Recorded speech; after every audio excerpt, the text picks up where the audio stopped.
Hi, this is Dr. Stephen Seiler. I am speaking to you from Norway, where it's still winter right now, but spring is coming.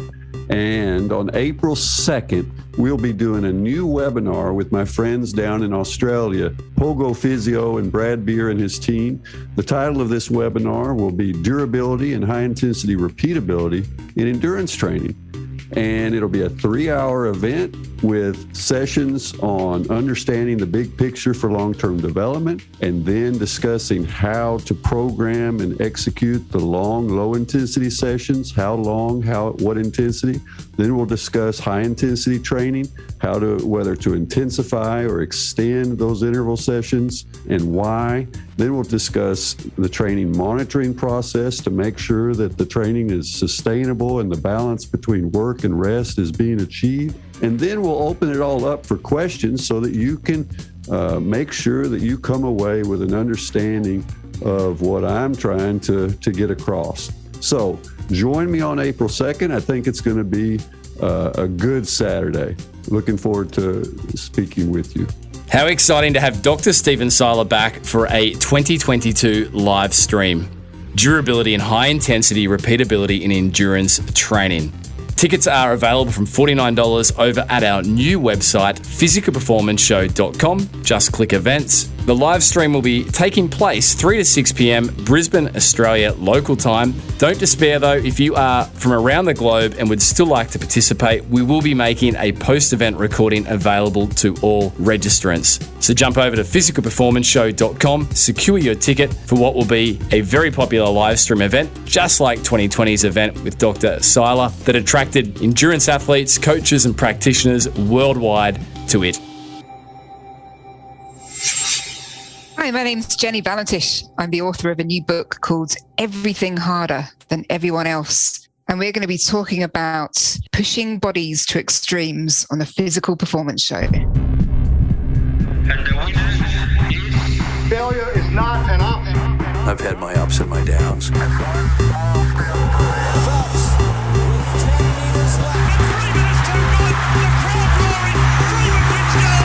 I think it's an absolutely breakthrough experience.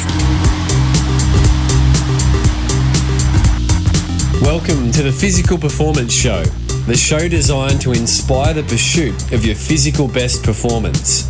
I'm your host, Brad Beer. Listen in as we delve into how the world's top physical performers achieve their success, as well as the highs, the lows, and the journey of getting there. Let's get ready, set, let's go.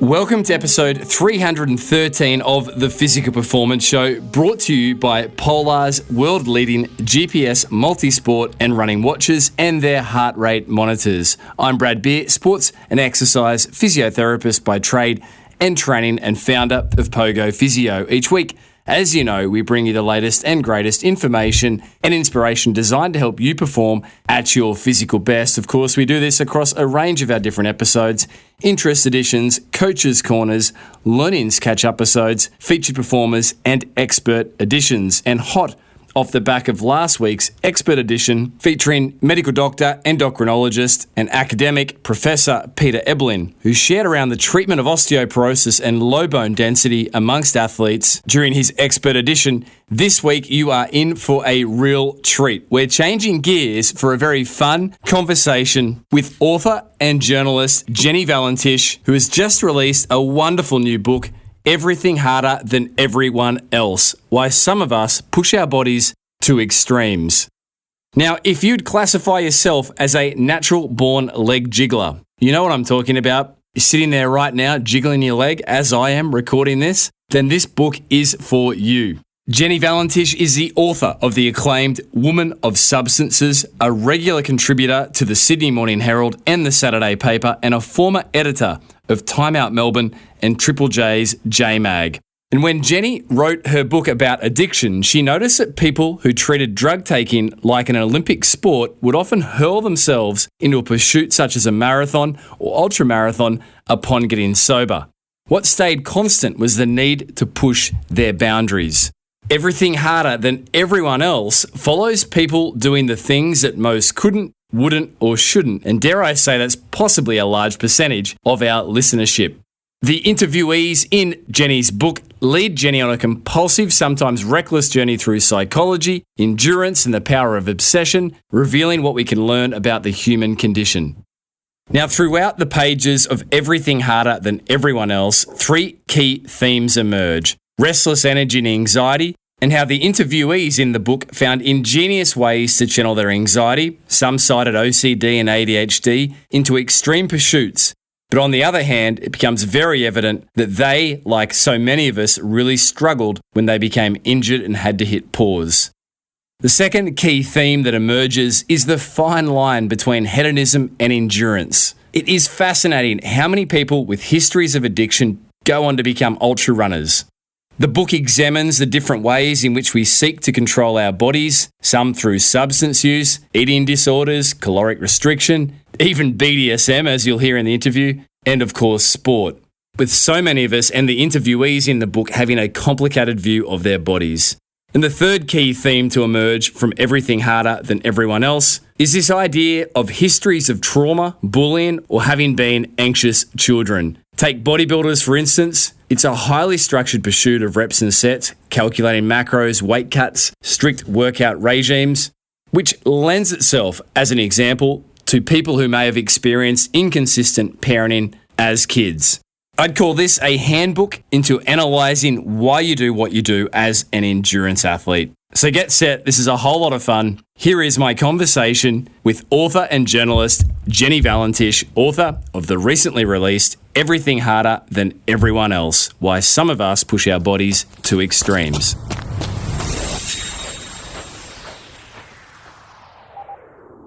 Jenny Valentish, welcome to the Physical Performance Show. Thanks, Brad. Thanks for having me on. We connected there in 2021 off the back of the release of your fourth book, Everything Harder Than Everyone Else. I've got it. Yeah. I've got the paper copy. So firstly, congratulations. It is a captivating read. Thank you. Not a subtle title, not a subtle cover. Learning a little bit about you, Jenny, and your genesis, I think it's very fitting. And I think it speaks to mostly the listenership of the Physical Performance Show, Everything Harder Than Everyone Else.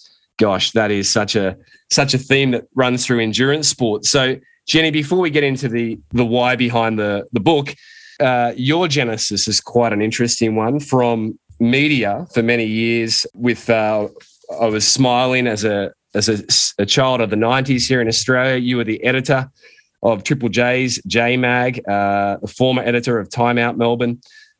So you've really come from a background, I guess, in arts and media. Yeah, started off in music PR, like touting bands to magazines, living in London. That was straight out of uni. And then but I was also doing things like self-publishing a little music magazine, and that started to get me columns. And then I was a music journalist for a while. And then I moved to Australia and I got a job at Ralph magazine. Do you remember that? Men's mag. Yeah. And then from there to, J-Mag and Time Out. So, I mean, I still write for newspapers all the time, but the big love is writing books, even though it's like a loss-making exercise. You have that dream since childhood, don't you? Whether it's making a record, making a book, or whatever it is. And for me, it's books. I did wonder when I got to learn a little bit about your story, if there was just a big dopamine hit and a great ADHD, did a dopamine therapy in publishing this book for you. Yeah, it's also something. Because it takes a couple of years to write a book, you completely lose yourself in it in terms of your identity. Like you start to align with whatever the topic is. And so I'm interviewing all these people who have a lot of bravado, a lot of drive. And I noticed at the end that, I did a little bio to go on the back of the book. And I read it after it came back from the printer. And I was like, oh my God, that's so embarrassing. You're so full of ego and bravado in that little bio because you've just sort of... it's almost like method acting. You kind of become what you're writing about temporarily and lose sense of who you are. So my bio was like, I don't know, like I can't remember, but Jenny Valentish has spent a lifetime in bars, and now she's entering the void in a different way in the boxing ring or something like that. And I read it when it came back from the printer, going, "Oh my God, who are you?"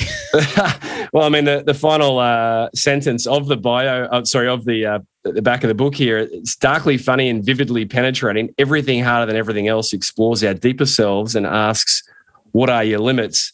I'd probably add to that, it also explores why do certain people do what they do, particularly the listeners of this show. Jenny, so from performing arts, music, PR, etc., you've then gone on to author several books, as I mentioned at the start of the show, this being your fourth. But I guess that those other books do speak to partly the genesis of this book, like your memoir, Addiction, for example. Can you just give a little bit of background context there? Yeah, in 2017, I wrote Woman of Substances, A Journey into Addiction and Treatment. And it was basically, I was sick of addiction memoirs where it's like somebody just tells their story, it kind of escalates, and then they discover AA or NA, and suddenly they're like, and they're better, and the language changes, and it becomes like a redemption tale. And I thought, that's bullshit. First of all, I haven't learned anything about addiction. What is it? Why does it happen to us? What's it look like for men and women? Is it different? And also, you don't just quit and then everything's great. Your life is in flux all the time. So to present it as you're sober and now things are easy, I don't think is very helpful. So I used my story as a case study, and I interviewed all these neuroscientists and clinicians and researchers about what addiction is, how it interacts with different mental health issues, and impulsive behavior, and what kind of temperament and personality or sort of genetic makeup is likely to make you more of a risk factor. Because I'm a journalist, so I just want questions, answers, and I've got the privilege of being able to do that in my position. So it did kind of lead then to Everything Harder Than Everyone Else, because I was thinking about endurance and how, for me, often taking drugs was like a deliberate endurance test, like how far can I push myself? It's a real kind of bloody-minded mission. I'd also noticed that a lot of people, when they quit drugs and alcohol, throw themselves into sport, but particularly running, long-distance running. And so I was thinking about why that is. Is this some kind of self-flagellation? Is it about suffering? Is it about controlling the body? The answer is yes, all the above. So the addiction memoir became the genesis for Everything Harder Than Everyone Else. And I believe, Jenny, at one point your publisher was interested in having you write a different book that was almost the antithesis to Everything Harder Than Everyone Else. Yeah, but it wasn't the publisher. It's that I'd been approached by a psychologist. It was actually my psychologist, but we just finished up. And he was like, right, now there's a book I'd quite like to write, because he'd read my addiction memoir. And he wanted to write a book about what he calls distractors, which are people who distract their way from, feeling uncomfortable feelings, whether it be through, porn, social media, sport, junk food. And we started working on it, and I just started thinking, but these are my kind of people. And I kind of admire the way that they found these different methods and coping mechanisms. And so I started to write this book instead, which is the complete opposite. It's kind of celebrating people who often had like traumatic upbringings or just naturally very restless and agitated, and have found a way to work with that. I call the people in the book natural born leg jigglers, because when I was interviewing them, without fail, one leg would be jiggling and mine would too. So I'm very much kind of writing about my tribe. There's a reason I haven't fully finished the book yet, because I'm a restless leg jiggler myself. And so when I read that, it was like, gosh, this is my sort of book as well. I think we all identify when we find our tribe. And Jenny, the very end of the book, sort of going forwards to come backwards, there's a beautiful line in there where you talk a bit exploration of this theme of our identity. And I guess there's no surprises that people wired a certain way, whether that's ADHD wirings or whatever else, find this pursuit of these challenging endeavors. And at some point, unfortunately, that gets either hindered through injury or it stops through the end of an athletic career. Yeah, the final chapter. I mean, I'd interviewed people like Chloe Bayliss, who's now an actor, but she was a ballet dancer, and Kayla Harrison, who got a double gold in judo and then moved to MMA because she'd reached about as high as she could go. And talking about that loss of identity when you don't do that thing that you're known for anymore and that you've sacrificed everything for. I find that I realize that it's kind of pertinent to anyone reading the book because, we're in a pandemic and most of us have had to lose whatever it is we're known for a period of time, whether we've actually literally lost the job or, if we haven't been able to do our sport, haven't been able to get to the gym. I think everyone found themselves in a limbo to an extent. And personally, if I'm involved in a project or a sport, I become that.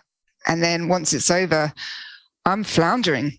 I wanted to explore that more, we're obviously all or nothing people. And how do you avoid tying yourself so tightly to what it is you do and then, coming a cropper when you can't do it anymore? Because obviously if you're an athlete, there's quite a short lifespan for it. Yeah, and when it's taken away, we see it in the media. We probably all know of people that have done the transition poorly. It seems to be that most people do it more poorly than probably get it right. It's a hard thing. Yeah, and I think sports psychology is really trying to focus on that, isn't it? Like, the importance of broadening your identity so you realize that you're multifaceted and you're not just the athlete. And you can see it in athletes, like social media bios, even increasingly, like they don't just call themselves the athlete of whatever it is they do. They've often got like other sort of titles now as well. And I think, have you been sort of coached in that in a way, to think of yourself as more than that? The first chapter of Everything Harder Than Everyone Else is Don't Know When to Stop. And it explores this theme that you mentioned there of oftentimes substance addicted individuals finding their second iteration in life of these arduous endurance pursuits. Can you speak a little bit about what you learned around the mechanism that drives that and what you took away from some of these interviewees? Yeah, it's quite funny. One of the interviewees is this comedian musician who's also an ultra runner, Mishka Shubali. And he was saying when he's like looking around at the start line of a race, he's looking at people and thinking, what great shame has brought you here? What deep-rooted shame, because he's like, you can't be sane and be wanting to do this. If you're doing it just for enjoyment, then you're really crazy and I just don't know who you are. So the sort of parallels between addiction or addictive behavior and ultra running in particular, I mean, there's the obvious things like, the suite of kind of endorphins and chemicals that you're going to experience, although it's a much longer, harder pursuit of them. But it's also a very ruminative solo kind of pursuit. It's quite meditative. It's goal-driven. If you think of like drug taking, for instance, there's the acquisition of the drug. There's a whole mission involved. There's the suffering and self-flagellation kind of aspects of it. If you think of like ultra run races, they've often got names like Hurt 100 or like Super Brutal Triple Extreme, or I can't quite remember all the names, and the marketing material just looks like people are at death's door, and that's somehow really attractive, and I think that's got great parallels to people who are drawn to drug use actually. And also there's this kind of idea of transcendence as well. You're trying to reach that state of transcendence. So there's lots of crossovers there. And there's so many people who have written memoirs about swapping drug use for running.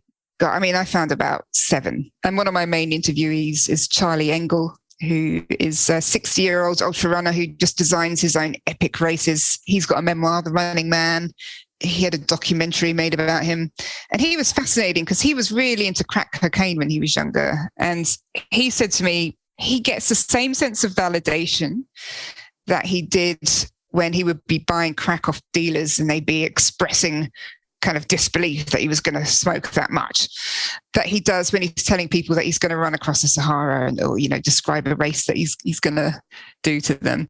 And so he found all these parallels as well. And he was talking about how, people go on about needing balance, but balance is overrated. Like what great projects and, books and races and whatnot have ever come out of somebody having a balanced lifestyle. Yeah, I read that and I smiled, that idea that, as you've captured in the book, that Charlie Engel mentions, that when he gives his keynote talks to often high net worth individuals who obviously therefore have some level of obsessive personality, and they have this notion that they should be seeking balance, but Charlie then gets up there and talks about it being overrated. And it's just as you say there, Jenny, nothing great in life really ever comes from balance. Yeah, and it's funny because he talks a lot about how people are always worrying about his knees and worrying about how his body's going to hold up. And I got that a bit when I got really into sort of Muay Thai training, and I lost weight really quickly because I was doing it, a lot. I'd get people like expressing concern for my health. And I'd be thinking, when I was taking loads of speed and I was really skinny, nobody says anything then. Suddenly you're going to the gym and everyone's like, oh, careful.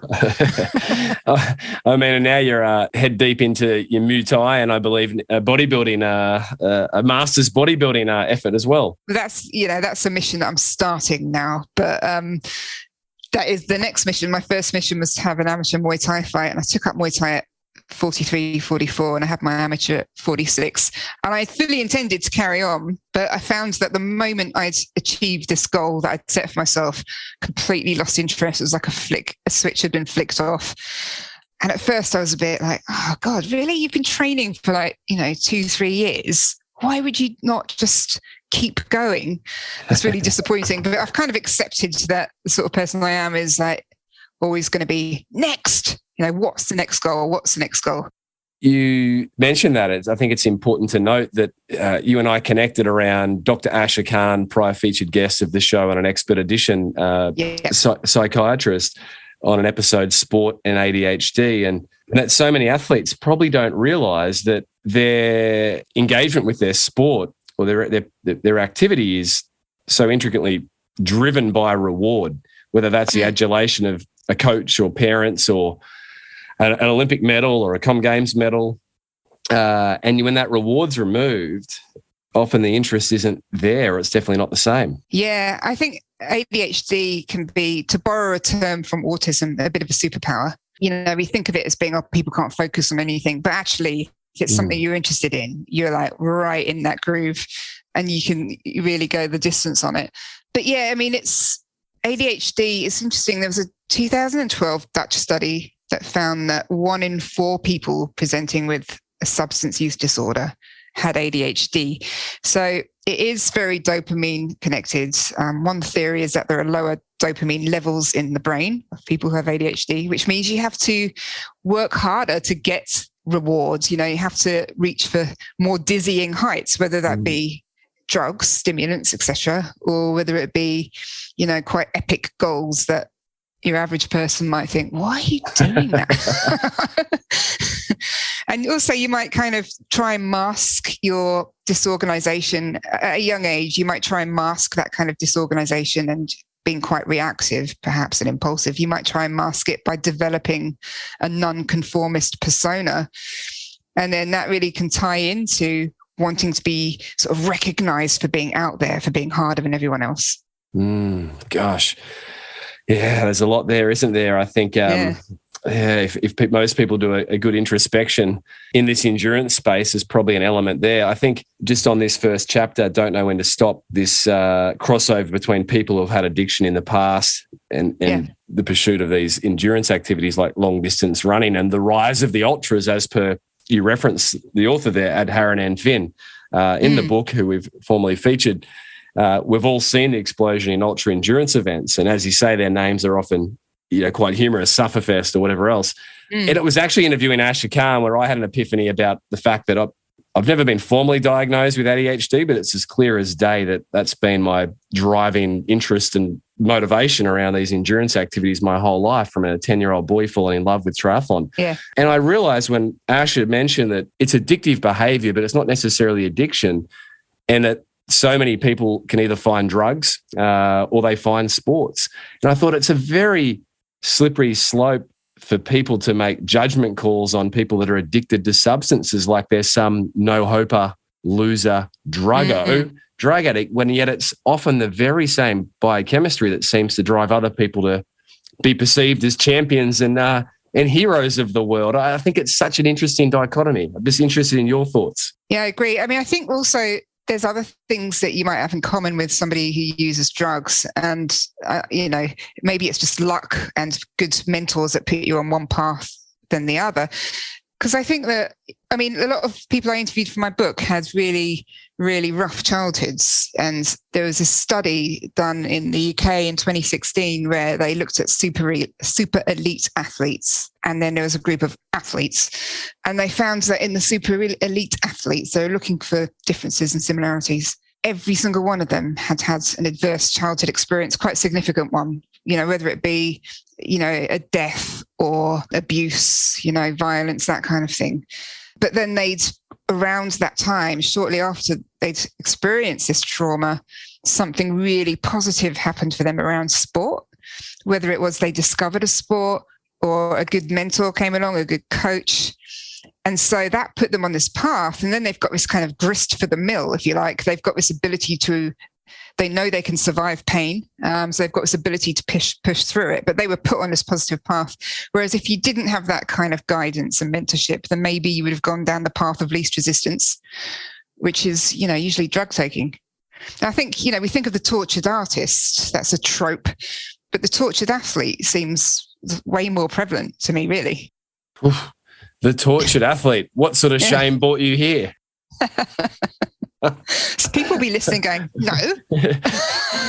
I often joke, you go to a triathlon and you look at the transition area with all the bikes racked there and all the people coming and going. And there is your type A cutout of society for the Sunday morning. There they are. Yeah. It's interesting, right? Yeah, I think, there's this real need. If you've been really unsure about yourself and you felt very vulnerable at a time in your life, then there's this real need to prove to yourself that you can withstand things. I've heard it called before. I call it in the book, it's like having a vaccine. And I've heard it called more broadly since then, it's like inoculation. It's the same thing. So it's like, okay, I've experienced this trauma in the past, but then if you keep sort of repeating it in smaller doses by putting yourself through a test as an adult, it's kind of like making sure you can withstand things in the future. Also, it could also be a bit of repetition compulsion, and where, Freud talks about how we keep sort of putting ourselves in these situations that we experienced when we were younger of emotional pain because it's comfortable, because we recognize it.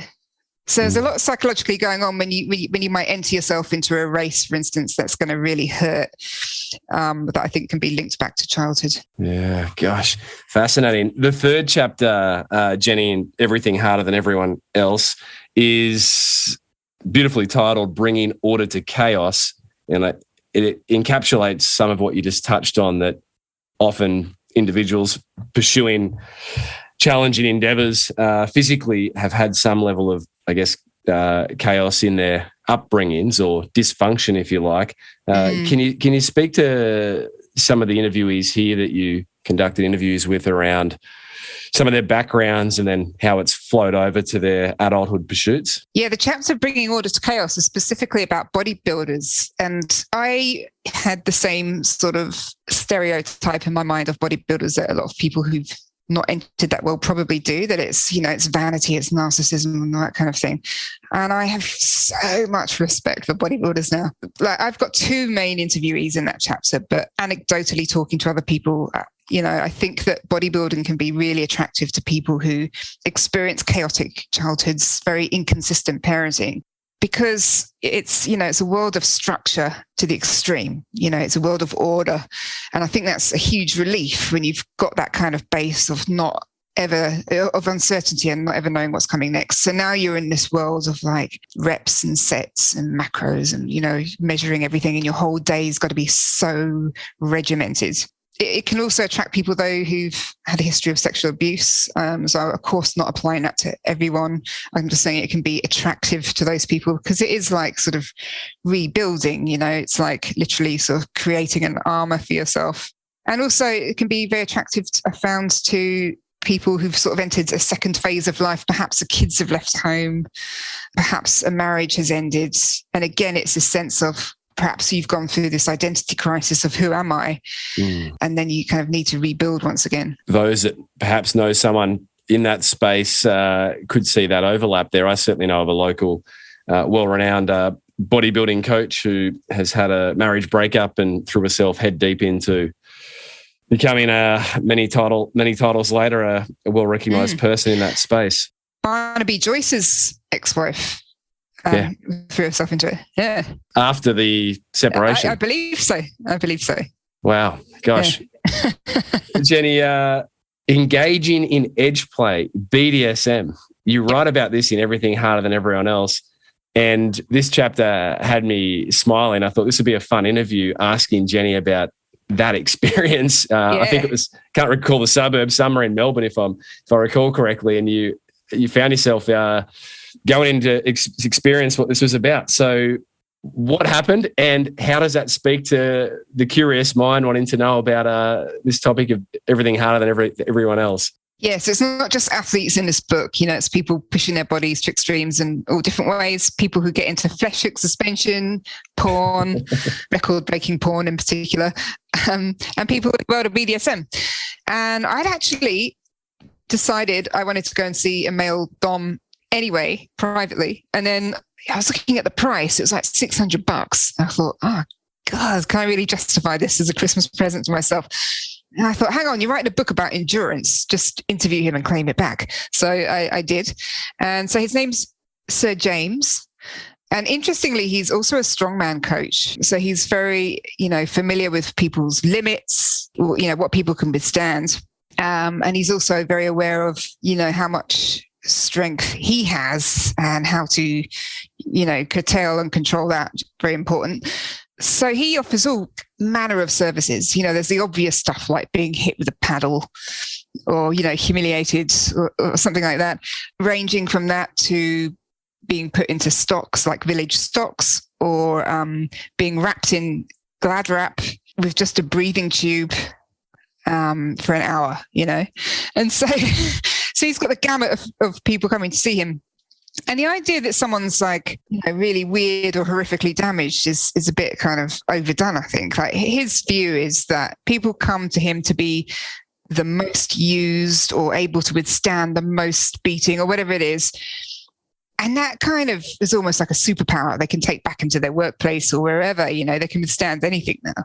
It's like their private kind of test of the metal. It's not really that different to a lot of sport in that sense. Also, it's interesting, people often come and see him if they've got some kind of chronic pain condition, because it sort of removes the site of pain from the usual wherever it is to another spot. And so it can almost be like a good salve for emotional pain for the same reason. It's giving you something new to focus on. Fascinating. You write in the chapter, when people cry in Sir James's hands, their first instinct is to apologise. Sir James, thinks that's because in Western society there's a stigma against public displays of emotion. I found that interesting. Yeah, you've got permission to express yourself there. It's the same like, when I took up Muay Thai, I had permission to be really aggressive, or with a lot of sport, you've got permission to be competitive or whatever it is. I interviewed a deathmatch wrestler, Crackerjack, the mad bastard, and by doing his sport, he gets to like storm around a ring screaming at people, So there's really not much difference between these pursuits. They're incredible outlets. Yeah, gosh, it gives people permission, as you say, Jenny, to express themselves. I think any athlete that pushes themselves, say in an endurance sport, there's moments where it's animalistic. It's and the degree of aggression.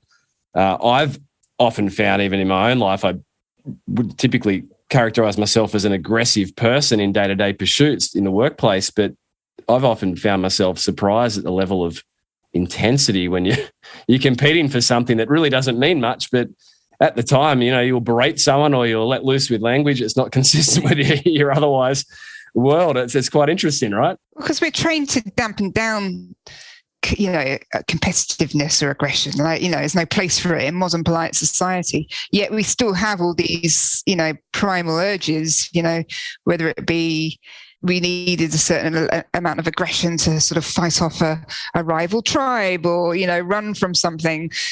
We still have all those chemicals inside us and, those emotional responses, but nowhere to really put them. So I think that's why there's such a draw towards these pursuits where you can express those things. You're listening to Jenny Valentish, author of Everything Harder Than Everyone Else, Why Some of Us Push Our Bodies to Extremes. Support for today's show comes from Polar. Coming from the heart of the Nordics and with over 40 years of proven performance, Polar believe it all starts with the heart. Their products give you the most accurate way to plan, train and recover. Polar's Precision Prime heart rate technology is the most accurate way to plan and track your activity and recovery 24/7, 365. Polar's training load insights allow you to explore the limits of your body so you can find out if you are training just right to improve your performance and reduce injury. And then there's Polar's Nightly Recharge, a feature which allows you to truly understand and predict your recovery so that you can not only own the night but win the day. So if you feel like it's time in 2022 to beat your best, jump across to Polar and shop at polar.com. Check out their all-new range, including my favourite, the Vantage V2 Shift. So jump over to polar.com. Support for today's show also comes from Earshots, earphones that lock on, stay on, so that you can play on. Earshots have you covered for staying motivated while you train. Their patented magnetic ear clip means you can push your limits without being distracted by annoying cords or earbuds that fall out. Use the code PERFORMANCE, one word capital, at www.earshots.com for 10% off your purchase. I've got my own pair. I absolutely love this product, so get your hands on this wonderful training aid, Earshots Bluetooth headphones. Earshots.com, use the code PERFORMANCE, all one word capitals, for 10% off your purchase. For now, let's jump back with this week's guest, acclaimed author and journalist Jenny Valentish, author of Everything Harder Than Everyone Else, exploring why some of us push our bodies to extremes.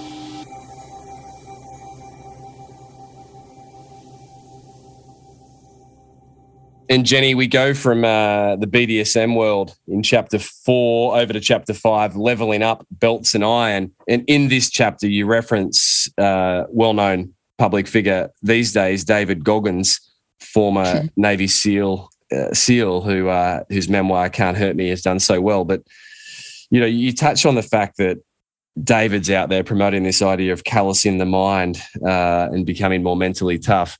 Can you explain a little from this chapter of leveling up, how what you found interesting in these interviewees? His popularity is such that I've got quite a few friends who are like, "What would David Goggins do?" And it's like, David Goggins experienced a really, really traumatic childhood to the extent that he's written this book, which is basically a scream from an inner child, and turned himself into this machine. Maybe you're not a Goggins. We don't all have to be a Goggins. We don't all have to push through pain to the extent that we may completely injure ourselves. But to not do so would be weak. Yeah. But generally, the chapters about martial arts, how they can be a real draw to people who have felt really sort of vulnerable. I mean, if you think of the difference between Hollywood movies, or not even Hollywood, but movies about martial arts versus movies about boxing. It's so pronounced in martial arts films. It's always you're the underdog. You've got to overcome the aggressor. Whereas boxing movies, it's always this. It's your last chance, you're this grizzled person who's on their very last shot. So there's a huge kind of different mindset between the two kind of disciplines, if you like. So I interviewed, for instance, Chris Fleming is an academic who wrote a book called On Drugs, which was about how he was this really sensitive kid, and he got drawn in two directions. He got drawn into the direction of like quite heavy drug use, but also drawn towards martial arts and the belt system because it offered him this kind of solace and relief that here's this understandable hierarchy of so much I don't understand in my life. But I understand that if you do this and you do it consistently, then you get this belt, and you can essentially level up. Although he did find, he got to a black belt in karate, and it wasn't everything he dreamed of. Like, he dreamed of getting respect. But suddenly he felt really uncomfortable that people were supposed to be sort of, kowtowing to him. And, it didn't change who he was just because he had a black belt. So yes, it's basically a chapter about the kinds of pursuits that draw people who are feeling extremely vulnerable and why. It's an interesting read on Chris Fleming there, who you mentioned. The appeal of the hierarchy, in this sense, the belts with martial arts, I don't see that too different to a lot of, say, endurance sports, say, cross-country ranks or little athletics. It's funny, we talk about martial arts. Before I found triathlon at 10, 11 years of age, I received a black belt in Taekwondo, and I was taken up by this progression. I was also, I guess, in love with Jean-Claude Van Damme, who was, as you just say, portrayed as the underdog, kicking butt. I think if many people examine their motives in participation, there's often that hierarchy, even in academics, working through university into the next stage, it often is such a driver, right? It makes sense in a world that often doesn't make sense. So you're not going to be, there are going to be no surprises. I think that's kind of an appeal to it. And I know, so, I've said I do Muay Thai, but I know that people who do the sport, I've heard them often say, it's a bit of a shame there isn't kind of that system. There isn't a belt system. So, you know how far you're progressing. The only way to really test it in Muay Thai is to have fights, and do you win or you lose, It goes on your score sheet. Jenny, Anger is the Energy is a brilliant chapter, which I think if people read this, they will perhaps, and I know we just spoke about aggression in these pursuits, but it really does make you explore why you do what you do, or why you engage in what you engage in. As you said, you're Muay Thai, and you ask, what dragons are you fighting in the chapter? Why are you there? You write that you're in Muay Thai, yours is shame. Yeah, I'm somebody who's experienced a lot of shame in life, sort of stemming from sexual abuse as a kid, but then that kind of sets you on this erratic course of behavior where you just do things that kind of make you feel more ashamed, in your teens and 20s. So I took up the sport, which I felt would make me feel more kind of invincible and, give you a sense of mastery. And yet you're kind of constantly putting yourself in shame's way, because you're constantly putting yourself at risk of being humiliated, in the ring, in sparring, whatever it is. You're way out of your comfort zone in your underwear, essentially. And I actually spoke to someone once who was a boxer, and she said something really interesting, which was she'd experienced childhood sexual abuse and she now fights. And she said there's something really kind of horribly familiar about being in this ring, you and this opponent, and you're going to get hurt, and there are people all around watching, but no one's going to step in and help you. And that just felt like a really sort of weirdly comfortable stroke uncomfortable situation for her. So again, it's that kind of Freudian idea of putting yourself in harm's way again, and each time maybe hoping for a better outcome than you've experienced in the past. Yeah, fascinating. Jenny, the final chapter, The First Death, Retirement and Reinvention. I think we need to definitely explore this, because so many people listening in will resonate with this. We touched on it at the start, but what happens when mission-driven people, as you refer to them, come a cropper, as you say, by injury, taking them out, sidelining them, or the inevitable transition for elite athletes out of elite sport as their years tick on. So can you share around what you learnt here and any key messages you'd like to impart upon people listening in on how they can maybe transition better when these moments do happen in life, which is inevitable. And it doesn't need to even necessarily be that you've had to retire or take time off. It could be just that you've reached a certain goal and then you're in this kind of slump. Like, well, what now? For instance, I interviewed Luke Tyberski, who does ultra races and, creates his own kind of epic missions across continents. And he said, he could spend up to a year or maybe even longer planning something like this and training for it. And then as soon as it's achieved, there's this absolute dive in mood and purpose. And he would sort of get into like binge eating and depression and all that kind of thing. Basically, people who get into these sports tend to be very goal-driven. So it's what the ancient Greeks called telic. So a telic activity is something that's got an end point, So it could be, it could be a race, it could be going for a medal, but it's got disappointment built into it, if you like, because you're going to achieve it. Or you're going to have this career that's very goal-driven and then it's going to have to stop. Same kind of thing. So what we need is atelic activities to balance that out. So atelic activities are things that you do purely for enjoyment's sake. There's no endpoint. There's no fanfare. You're not sticking it on Instagram. You're just doing it because you enjoy it. And I looked at my life and I thought there's literally nothing that I do for enjoyment's sake. It's, even as a kid, if I was going to do a drawing, it would have to be, okay, this is going to become a card that blah, blah is going to get. I wouldn't just do a drawing even back then. There's always got to be a point to what I'm doing. So I've really made an effort to have some atelic activities in my life to balance that out. And at first I was like, oh God, what's it going to be? Like, I did a mandala drawing course and I was like, that's not you. Like, don't just do something for the sake of it. So I've taken up pole dancing, which makes more sense. Like, it's a sport, but I'm not going to compete. Yeah. I'm purely doing it for the joy of learning. There's no goal, if you like. It's just learning. So I think that's really important to make sure you have those things in life. And also, we touched on this earlier, to not hitch your identity to one thing that you do and to acknowledge that you have all these other kind of facets to your identity. Yeah. I mean, they're the main things, just to not create this rod for your own back, because eventually you're either going to achieve your goal or you're going to get injured.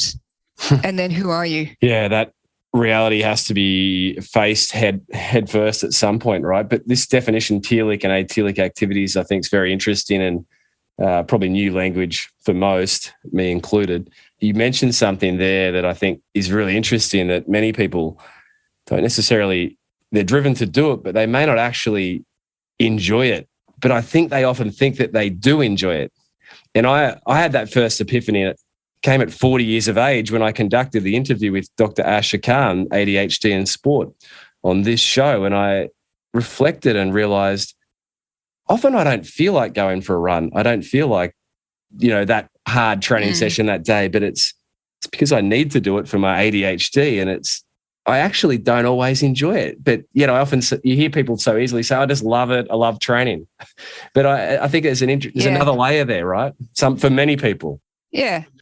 If people are connecting with this episode, I would highly recommend they go and listen to that episode if they haven't already, because they do go together quite well. But yeah, I mean, we've already talked about suffering and the kind of the appeal of suffering.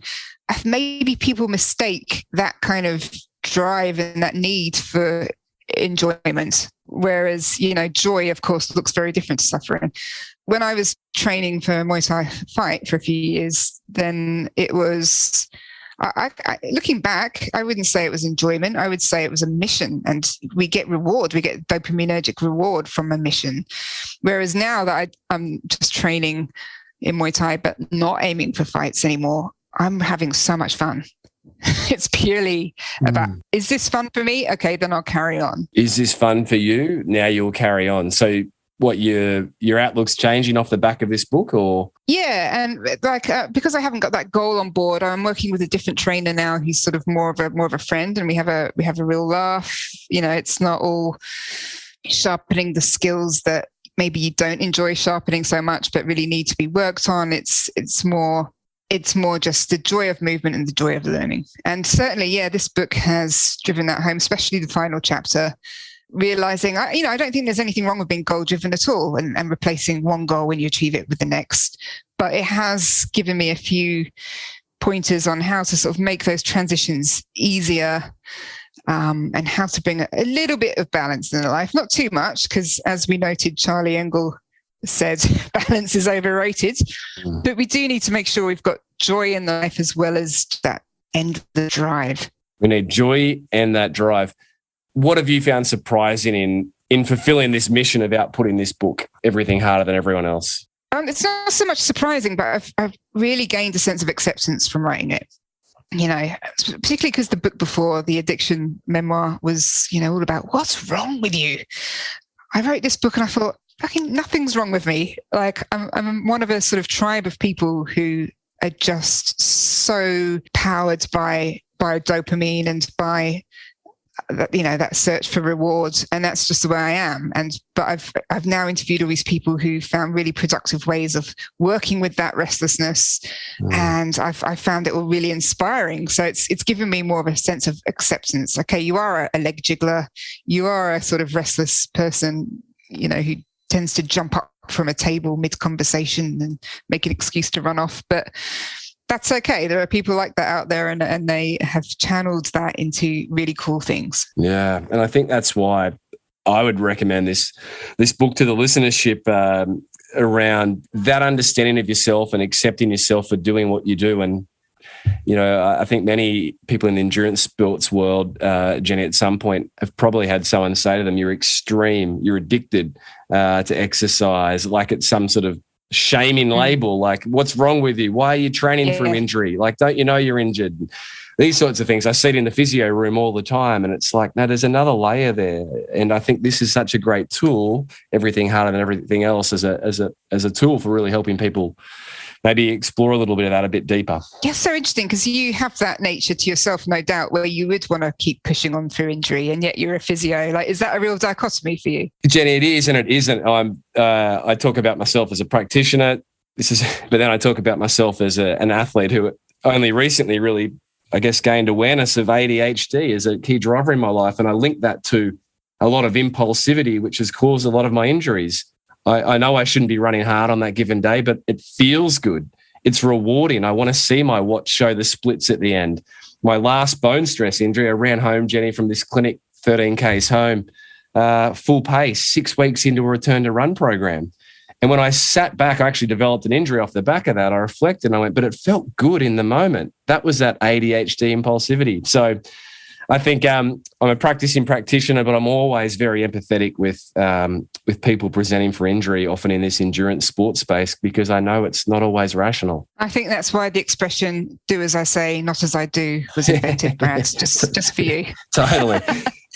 And I mean, I just love the opening sentence of the book. This is a book about people willing to do the sorts of things that most others couldn't, shouldn't, or wouldn't. So if that's not enough of a pick this up, do yourself a favour. It's a fascinating read.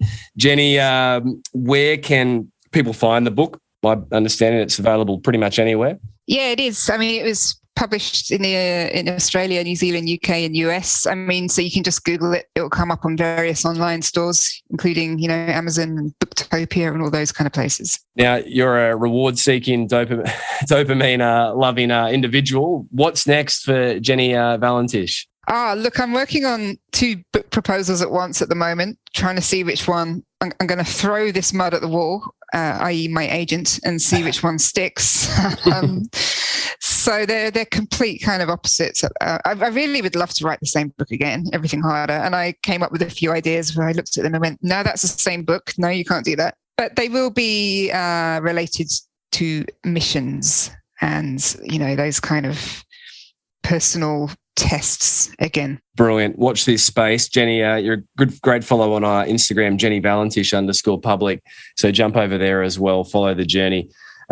I must say it's humorous to know that after this today, you're off to for paragliding, which did make me laugh. So, but no surprise there. Yeah, I'm off to Bright for a few days. And I thought, might as well run off a mountain while there.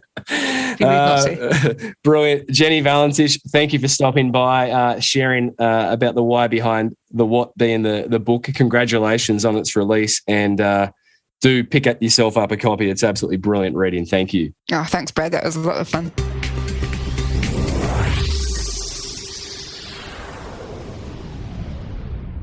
So there you have it, another episode of the Physical Performance Show, and I trust you enjoyed Jenny Valentish today. Do yourself a favour, pick up a copy of Everything Harder Than Everyone Else, Why Some of Us Push Our Bodies to Extremes. It's also a great gift for the endurance athlete or junkie in your world, so there's your next gift purchase sorted. Do also follow Jenny over on Instagram, JennyValentish_public. Now, keep the podsies coming. They are screenshots of the episode you're enjoying. Tag it in the show at Physical Performance Show over on socials. You'll find episodes now also going live to our YouTube channel, The Physical Performance Show, with video content of our guests. Now, as you heard at the top of the show, 2022 is kicking off live stream-wise with return live stream presenter and much-loved guest of the Physical Performance Show, Dr. Stephen Seiler. On April the 2nd, Dr. Seiler will present his new live stream, Durability and High-Intensity Repeatability in Endurance Training. It's going to cover 4 modules: understanding the big training picture for long-term development, how low and how long for the 80%, high-intensity training sessions, intensify or extend, training monitoring, train, eat, sleep, adjust. There'll be time also for a Q&A. Tickets are available from $49 over at our new website, physicalperformanceshow.com. Just click events. Of course, if you cannot make the local time zone, 3 to 6 p.m. Brisbane, Australia, the 2nd of April, a post-event recording will be made available to you. Now, our patrons of the show will receive complimentary access to this live stream. And if you'd like to become a patron, it's simple. Jump over to physicalperformanceshow.com and click Patreon. There you can support the show from just $5 per month, and in return receive complimentary access to our back catalogue and all upcoming live stream events, such as Dr. Stephen Seiler. A massive thanks, as always, to the folk who make this show possible each and every week: Daryl Misson, audio engineering; Susan Wilkin, show administration; and Matthew Olding, show graphic design. Of course, another huge thanks to Polar. You can't go past their GPS and running watches. Likewise, you cannot go past Earshot's Bluetooth headphones for the best headphones on the market. Now, coming up on next week's episode of the Physical Performance Show, we're jumping over to a featured performer episode featuring Australian Olympic triathlete Emma Jeffcoat, who made her Olympic debut at the Tokyo Olympic Games, and in doing so dealt with the dichotomy of the thrill of an Olympic debut and the wrestling of some early disappointment. And Emma joins us to share her career highs, lows, and learnings. Now, in particular, Emma posted a very poignant Instagram post late 2021, which we discuss at length during next week's episode. It was a post about comments around body shape. Here's a little snippet of next week's upcoming conversation with Emma Jeffcoat. And I know for me, coming into the sport of triathlon originally, I was blessed to be under Mick Delamont, and he had such a healthy mindset around me and the sport of triathlon. And there was just never any discussion of really around weight or body comp or size. He actually had a sit-down meeting with my dad, because my dad had a lot of questions around, if my daughter's going to pursue sport professionally, like, what does this mean? And my dad raised the question around typical triathlon shapes and where does Emma sit? And I remember Dad reflecting back, only in the last few months on what Mick said. And he's like, it's just going to happen naturally. Like, it's not a topic of conversation. And that was a blessing for me, in that my source of, coaching and my go-to person for a large chunk of me getting into the sport was so healthy. Unfortunately, it didn't kind of stop the comments that you got from other people along the way. So until then, keep pursuing your physical best performance. I'm Brad Beer, and this has been the Physical Performance Show.